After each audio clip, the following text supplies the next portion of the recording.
Sports tourism, a global industry worth billions of dollars, is undergoing a remarkable transformation. Until a few years ago, Africa wasn't traditionally associated with hosting mega sporting events. However, the landscape is evolving rapidly. And among the smaller nations at the forefront of this change is Rwanda.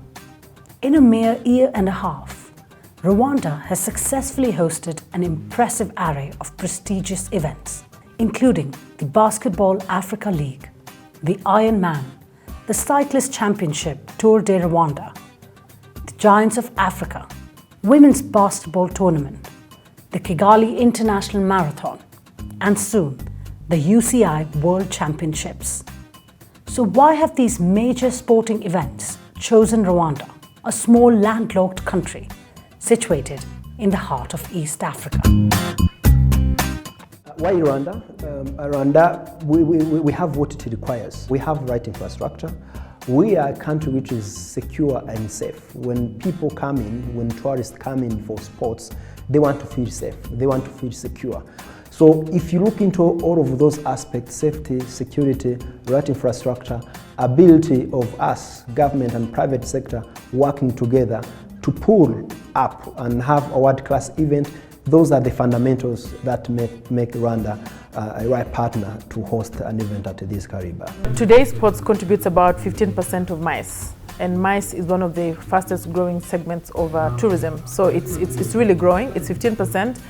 Not only does it bring economic impact in terms of hotels and restaurants benefiting from events, organizers benefiting from the events, but also skills and standards that are really going to be enhanced. I think that's really important. So the economic impact is there, and we hope that sports tourism is going to grow for 15%. The potential we see is even maybe 50% of MICE.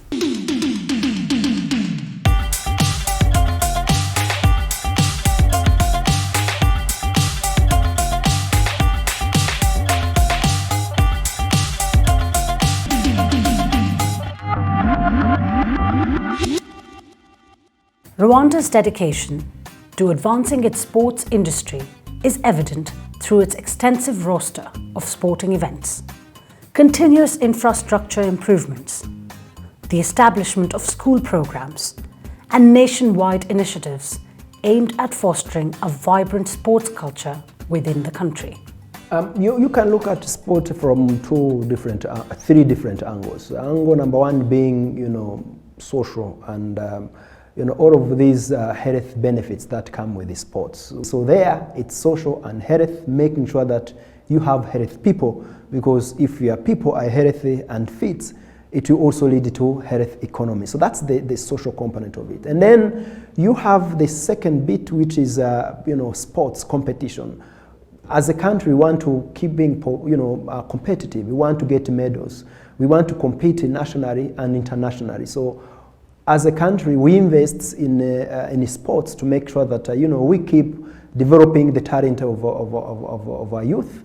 So we have that competitiveness part, which is also a major component of sports. And then the third one is economics around sports. When you have sports, you can build on it and make events, host international events, have events at national level. When you have events, you have people coming in, you have people consuming, you have people using different services, you have people procuring quite a number of equipments, printing, branding, media, and also catalyzing manufacturing, especially when you have these events. So making sure that we use sports as one of the drivers of economic growth of our country. To stimulate this economic growth, Rwanda has played host to numerous sporting events, with one of the highlights being the legendary Ironman competition.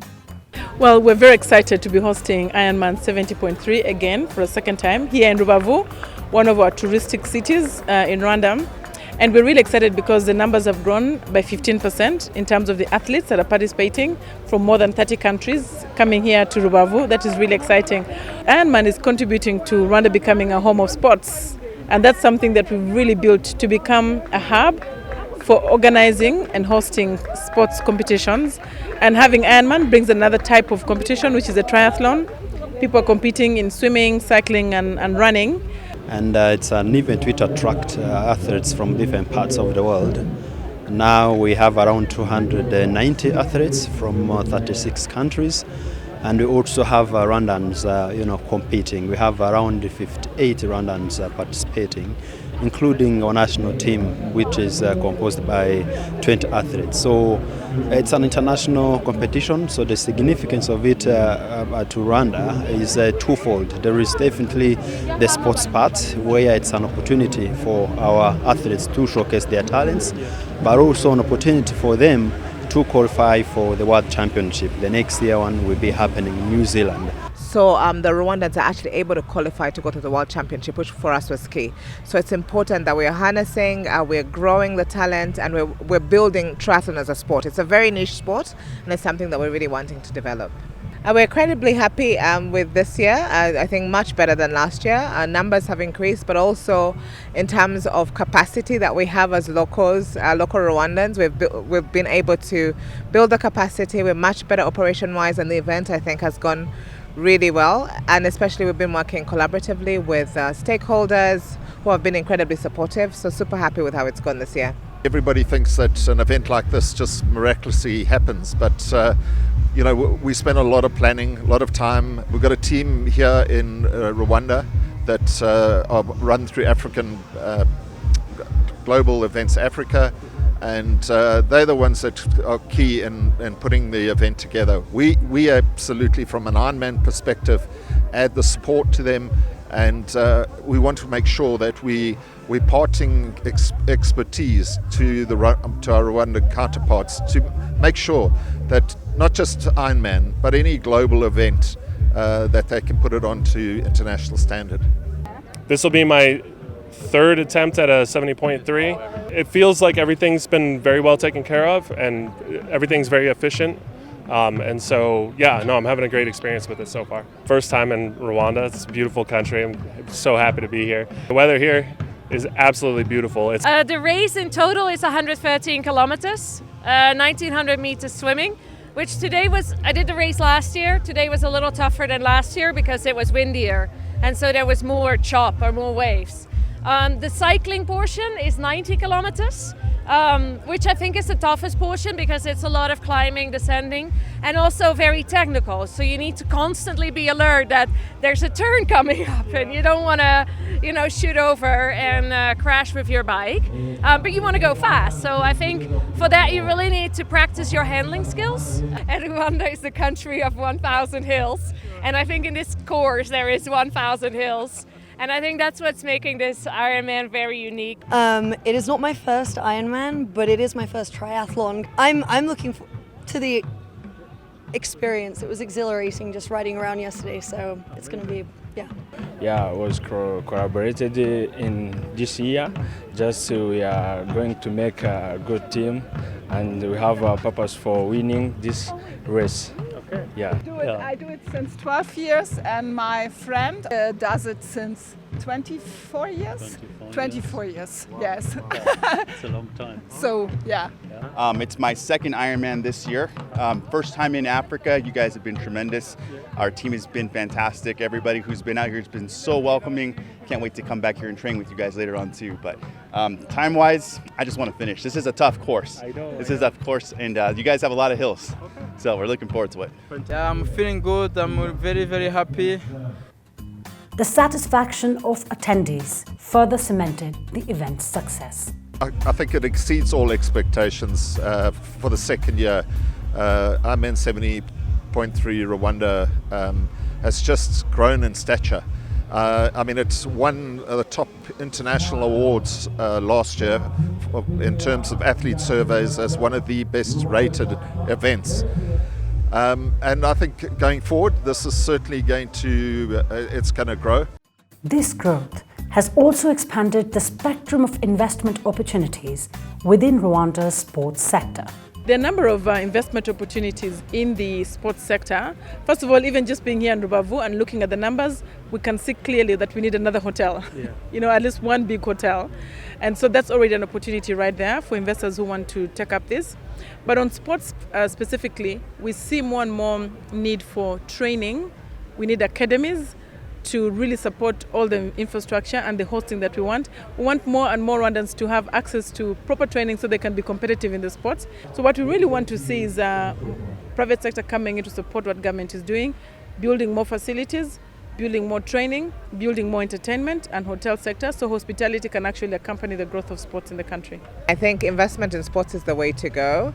And I think people do not understand how much investment, of course, goes into the sport and what the returns on investment are, which is quite key. The local community are in the exhibition, they are participating, they're exhibiting. Tourists are actually able to buy from them, so all the local products, arts and crafts are able to buy. And then we have fantastic activities and experiences on the lake, which the tourists or the athletes are able to participate in as well. Some of these areas include sport development. Investors can invest in, academies. You have, in addition to equipment, you have bikes, you also have other equipments that are around this. So manufacturing is also another area that investors can look into. The government has been investing in infrastructure, but also have other specific areas where investors can put their money, be in terms of the arenas, be in terms of the courts across different corners of the country. So the government has worked with us collaboratively to make sure, everything in regards to triathlon in Rubavu and the district is actually well planned for. So we work very closely with the government and they've been super supportive. So it's not just a budget for operations per se, it's the actual country and the budgets that go towards the infrastructure, especially because there's water safety that you've got to look at. You've got to look at road safety, especially for the cyclists and the swimmers. So making sure we have all the infrastructure ready. Also investment in hotels, which is quite key, because where do the athletes stay? They're staying at hotels.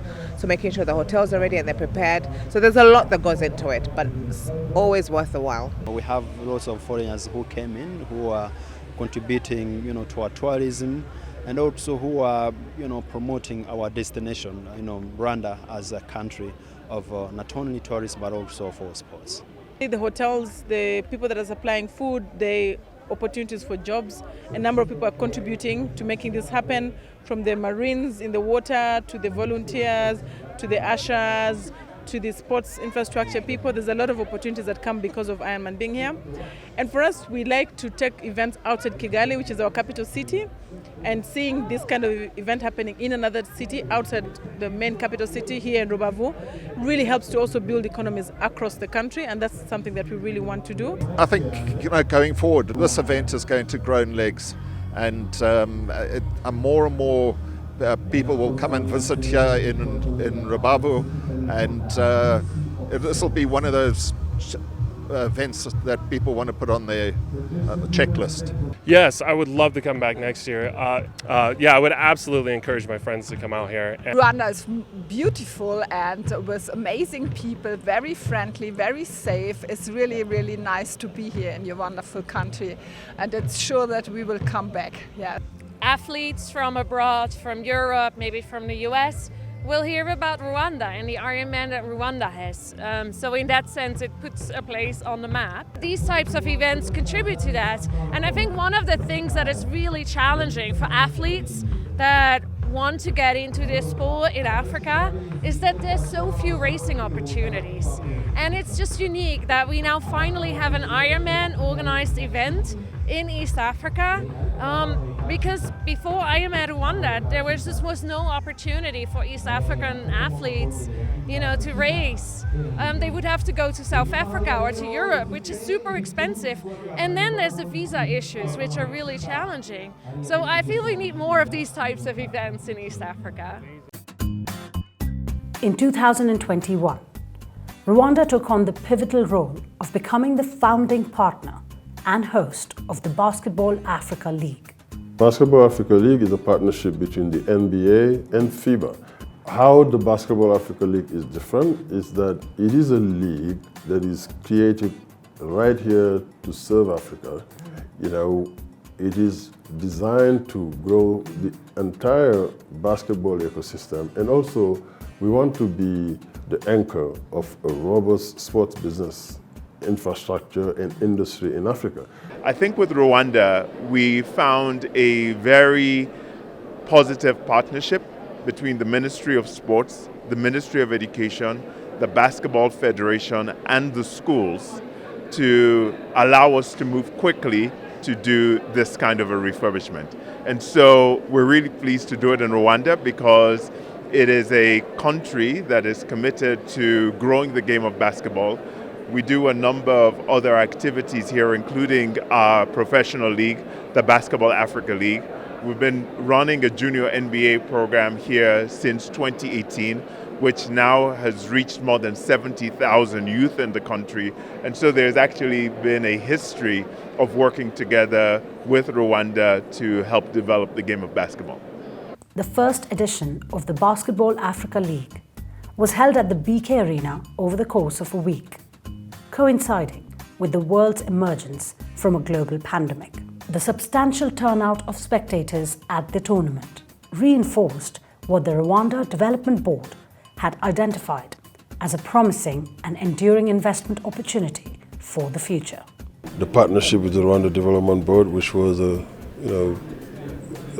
one of the first to really take a leap of faith and believe in the product before we even bounce a basketball. I can tell you that the investment has been substantial and is going to continue to be substantial. And also, look, we are looking to build a business. We've spent decades working across the continent to grow the sport at grassroots level.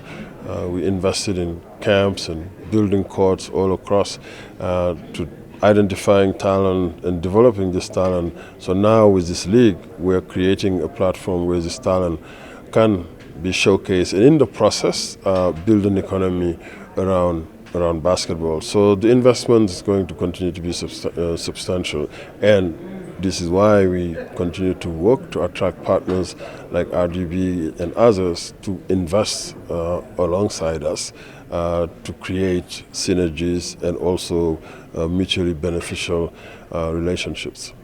The partnership between Basketball Africa League and Rwanda has blossomed. Over 3 editions of the league's tournament successfully hosted in Kigali since 2021. This fruitful collaboration has taken another step towards a longer association. The extension of this partnership is a very strong and powerful signal that we have something here that is brewing and that is working, and we both are excited for what we can continue to build together. For us in the next chapter, bringing the finals in 2024 here, 2026 and 2028, and in 2025 and 2027 playing conference games. I think that's a testament to the engagement that we've seen here, playing our finals last May in front of a sold-out crowd at BK Arena, the quality of the competition. We've said coming into season 3 that this was going to be our most competitive season to date, and we were not disappointed. With the increasing attendance and surging interest in sports, Rwanda's status as a budding sports hub and premier tourism destination has been further reinforced.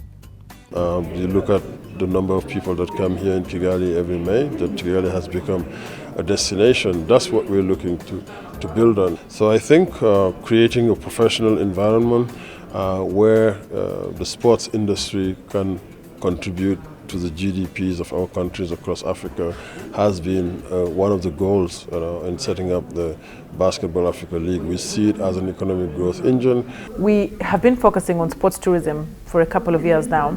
The government invested in infrastructure like the Kigali Arena. We are revamping the Kigali Golf Course. We have the Amahoro Stadium for football. So infrastructure and facilities is one. But also bringing events to Rwanda helps to develop skills. If you look at what BAL is bringing, yes, there's a number of skills they still have to import, but the number of opportunities that they're giving Rwandans as well to supply skills and services. But by exposing them to those kinds of opportunities, they can actually enhance their own skills. We've seen that work in other sectors. If you look at the banking sector in Rwanda, when we started privatizing the banks or attracting new banks, almost every CEO of a bank in Rwanda was foreign because we didn't have the skills, which was fine, and we really encouraged that at the time. But today, there are probably less than 20% of CEOs that are non-Rwandan. Many of them are Rwandans because the skills have been developed over time. So what we understand as government is bring the opportunity, give the opportunity, and skills will be grown even much better because the skills have been exposed to opportunities that come to the country. We think that the development of sports, and in particular the game of basketball, is something that represents significant potential across Africa. And so as we do our efforts or execute our plans to build the game on the continent, we're always looking to work with partners from the private sector as well as from the public sector who share the same vision of sports as a vehicle for transforming the lives of young people and helping them to fulfill their potential. We support all sport. You want an ecosystem that is showcasing excellence from Africa. We want the Basketball Africa League to be a catalyst for now a massive development of basketball across the continent. Africa is set to host the UCI World Championship in 2025. And as expected, preparations are already underway for this prestigious event, thanks to the government of Rwanda. Because we have to prepare everything, 2 years to go, it's tomorrow actually, and it needs a lot of preparations from the local organizing committee, from the UCI, and we know that we also have to make sure that, everyone in Rwanda is informed and is conscious of the impact of this event in the country. You're looking at more than 20,000 people coming in the city. So we want to make sure that everyone is ready for that big event in terms of being able to receive that number from hotel point of view, from restaurants, from what these people will be consuming, from also sporting point of view. If you talk about our national team getting ready, if you talk about the other teams from different parts of the world being ready, because they need to know, they'll be coming here in 2 years, they need to know what is the circuits. They need to know if you want to book a hotel, how do we do it? They need to know if you want to go into that country, how do we do it? So we are launching this to make sure that all the partners who are involved, be on the sports side, be on non-sports side, get to understand the details, get to know whatever that they need to be able to come and participate in this World Championship. And that's why we have to let's say, have on board all the countries, ambassadors and so on, the investors from the private sector, but also have as many people being aware of what is going on, because it will be huge. We're working with the private sector and also other departments of government in making sure the private sector is ready. So that's why we do quite a number of mapping. If you talk about that number, you need to know where will these people sleep. So for example, on hotel categories, for example, that's one of the areas we are working on. If you talk about these people coming, you need to make sure that they understand, how do you get to that country? What is the visa policy? We're telling the world, we are an open visa policy. You can come in any time. We're also working with these accommodation facilities saying, you will be fully booked for more than a week, for like 10 days and so. How do you make sure that you have enough stock, be on food, be on beverage? And also what we're going to be doing over the next 2 years also is making sure that even manufacturers understand how to make sure that the supplies are there, how to make sure that, whatever that is needed by the athletes, by the officials, by the hotels at different level is in place. And they need to know if I need to turn around things, given that the event is happening in 2 years, if I need to reinvest, if I need to expand, the business environment is very friendly. They can easily, open new business. They can get access to, to financing. With the event that we had, you saw that we also had the banks. We had the CEOs and MDs of different airlines that operates here, and also a national carrier, Rwanda. So that's really the spirit of saying the private sector is gearing up to be ready to be able to host this event, and also benefiting or capitalizing on the ease of doing business in our country. They are coming not only for the event, they are coming also to visit the country. So they're going to stay for a few nights more before or after. And we also have a particularity in the UCI UCI World Championships is that we are organizing mass events. So we should have a mass event, a road race, before the key event of the World Championships for men, which is the last weekend, and then we'll attract families traveling to Rwanda, and they're going to benefit also from the tourism infrastructures here, and they're going to visit the country everywhere, and we want them to stay as much as possible. By providing a diverse range of entertainment and tourism options for visitors, and with such meticulous preparations for an event 2 years down the road, Rwanda consistently keeps an eye on the future, exemplified through another significant partnership with Paris Saint-Germain.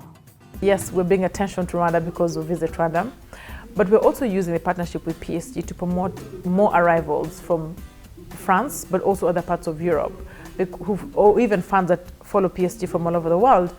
But in addition to that, we're also using the partnership to promote Made in Rwanda, so promoting fashion, promoting designers from Rwanda, promoting coffee and tea from Rwanda. That's a part of the deal that we're going to be promoting. And so it's beyond tourism, but it's also really what we have in Rwanda and in promoting Rwanda. And so we expect for the next 3 years, as we extend the partnership with PSG, we want to tap into Rwandan talent. We want to tap into Rwandan creativity to really use the PSG platform to really promote it to the rest of the world. Thanks to its precise execution and the strong emphasis on showcasing its capabilities, natural beauty and talent, Rwanda stands as one of the few nations in the world with an impressive 90% post-COVID recovery rate in the tourism sector.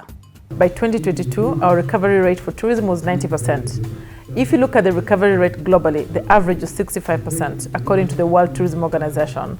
So we're happy that we're able to do better than the global average, which is 90% recovery rate. What that means in real numbers is that we attracted $445 million tourism receipts. But our goal is to reach 800. The idea was 2024 because of COVID, but I think that's going to be maybe slightly later. Our goal for this year is $600 million. We're working hard to make sure that 2023 we are able to go to $600 million. The recovery back to pre-pandemic levels is on course. We're not yet fully there, but we're on course. And I think we're satisfied with the progress that we're making, but we're not settled. I think we still have to work very hard to make sure that our investments go. Our target this year is very ambitious. It's $3 billion. So from 1.6 to 3 billion. And that's because that's the target we should have been on had COVID not happened. So we expect 2023, whether it's for tourism or investments, to be the year that we really go back on track and start improving from where we were before the pandemic. With high ambition, backed by hard work, transparency, and a beautiful scenery, Rwanda's sports tourism industry is a natural investment choice for the nation and for all those keen on exploring the space in Africa.